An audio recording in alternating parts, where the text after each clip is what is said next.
യുഎഇയിലെ പ്രവാസി മലയാളികളുടെ ശ്രദ്ധയ്ക്ക് യുഎഇ പ്രഖ്യാപിച്ച പൊതുമാപ്പ് ഇന്ന് അവസാനിക്കുകയാണ്. ഇതുവരെ ദുബായിൽ മാത്രം 2,30,000-ത്തിലധികം ആളുകൾ ഈ സൗകര്യം പ്രയോജനപ്പെടുത്തിയിട്ടുണ്ട്. വിസ കാലാവധി കഴിഞ്ഞും യുഎഇയിൽ തുടരുന്നവർക്ക് താമസം നിയമാനുസൃതമാക്കാനും പിഴ കൂടാതെ നാട്ടിലേക്ക് മടങ്ങാനുമായി സെപ്റ്റംബർ 1 മുതലാണ് യുഎഇ പൊതുമാപ്പ് പ്രഖ്യാപിച്ചത്.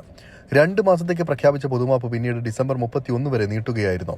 മുൻ വർഷങ്ങളിൽ പ്രഖ്യാപിച്ചതിൽ വ്യത്യസ്തമായി ഇത്തവണ പൊതുമാപ്പ് പദ്ധതി വൻ വിജയമായിരുന്നുവെന്ന് താമസ കുടിയേറ്റ വകുപ്പ് അറിയിച്ചു. ദുബായിൽ മാത്രം ഇതുവരെ 2,36,000-ത്തോളം ആളുകളാണ് പദ്ധതി പ്രയോജനപ്പെടുത്തിയത്. ഇതിൽ 55,000-ത്തിലധികം ആളുകൾ തിരികെ അവരുടെ നാടുകളിലേക്ക് മടങ്ങിയതായും ബാക്കിയുള്ളവർ പുതിയ വിസയിൽ യുഎഇയിൽ തുടരുന്നതായും അധികൃതർ വ്യക്തമാക്കി. രാജ്യത്ത് തുടരാൻ ആഗ്രഹിക്കുന്നവർക്ക് പുതിയ ജോലി കണ്ടെത്താനുള്ള അവസരം വരെ ഇത്തവണ യുഎഇ ഒരുക്കി നൽകിയിരുന്നു. ജനുവരി 1 മുതൽ നിയമലംഘകരെ പിടികൂടാൻ പരിശോധന കർശനമാക്കുമെന്നാണ് അധികൃതർ വ്യക്തമാക്കുന്നത്. പരിശോധനയിൽ പിടിക്കപ്പെടുന്നവർ നിയമലംഘന കാലയളവിലെ മുഴുവൻ പിഴയും അടയ്ക്കേണ്ടി വരും. കൂടാതെ ആജീവനാന്ത വിലക്കേർപ്പെടുത്തി നാടുകടത്തും. നിയമലംഘകർക്ക് താമസവും ജോലിയും നൽകുന്നവർക്കെതിരെ നടപടി ഉണ്ടാകുമെന്നും അധികൃതർ വ്യക്തമാക്കി. 24 ദുബായ്.